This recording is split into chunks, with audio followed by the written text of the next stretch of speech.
Nagsalita na negosyanteng si Janet Lim Napoles kaugnay sa pagkakadawit niya sa bilyong-bilyong pisong pork barrel scam na kinasasangkutan din umano ng ilang senador at kongresista. Itinanggi niya nga sangkot siya sa anumang anomalya sa transaksyon sa gobyerno. May news to go si Susan Enriquez. Sa pahayag ng whistleblower na si Ben Harloy sa NBI, itinuro niya si Janet Lim Napoles bilang may-ari ng kumpanyang JLN Group of Companies kung saan pinapadaan ng pork barrel para sa mga umano'y peking NGO. Pero sa panayam ng GMA News, pinabulaanan ni Napoles sa mga aligasyon laban sa kanya.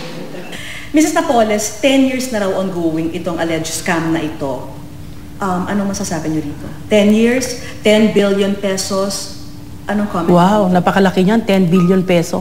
Buong release na yan ng Kongreso at Senado. So, bakit for 10 years, ngayon lang sila nagsalita? Ngayon sila na, kasi may mga kasalanan sila. Yung Benhar, Kilap-Kilap-Luy na yan, ay anak ng aming katulong. Hindi direct ka mag-anak? Hindi ho, malayong, alam nyo naman sa probinsya, pagka-upilido, kaya malayong ka mag-anak ng magulang ko. Ano yung sama ng loob niya sa inyo kung bakit niya ginawa ito?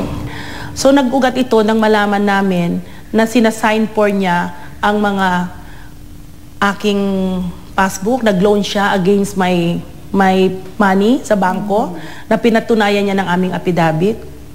Doon ho, nung nahuli siya, kaya ang pakiusap niya, instead na ipakulong, mag-retreat na lang daw po. Ano naman itong JLN Enterprises na sinasabi sa Inquirer na may komisyon na napupunta sa mga senador and then part rin napupunta sa inyo?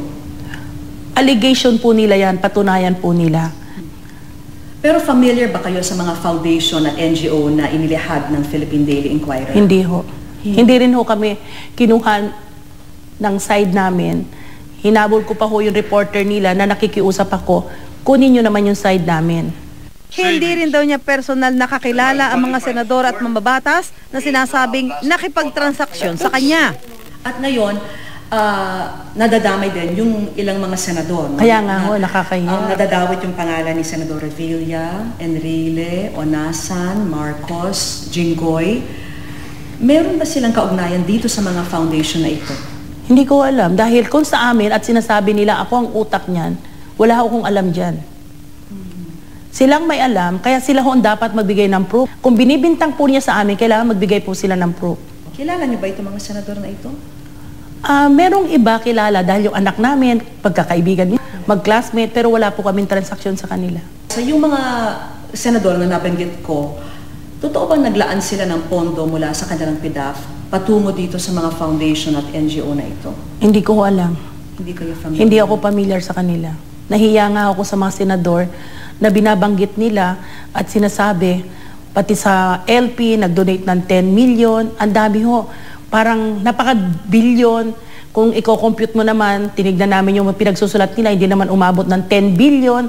Ang dali hong magpabricate kasi ng kwento para lang makuha nila ang simpati ng taong bayan. Kailan ba nagkaroon ng transaksyon yung mga senador at mga kongresista na nakalathala doon sa Philippine Daily Inquirer? Kailan man ba meron silang transaksyon sa JLN Enterprises? Wala po. Kailan man walang naging transaksyon tungkol sa PDAF nila? Ay, wala po. Or nag-donate sila sa isang NGO or sa isang cause?